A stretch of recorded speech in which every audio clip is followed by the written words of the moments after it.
You are looking at Julian's pronunciation guide, where we look at how to pronounce better some of the most mispronounced words in the world, like this other curious word. But how do you say what you're looking for today?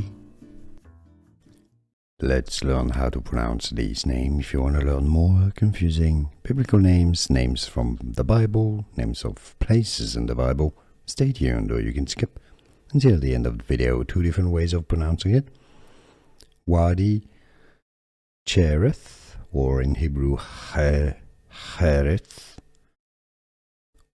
English pronunciation is often as Wadi Cherith. Let's learn how to pronounce these names. If you want to learn more confusing biblical names, names from the Bible, names of places in the Bible, stay tuned, or you can skip until the end of the video. Two different ways of pronouncing it. Wadi Cherith, or in Hebrew Cherith. English pronunciation is often as Wadi Cherith.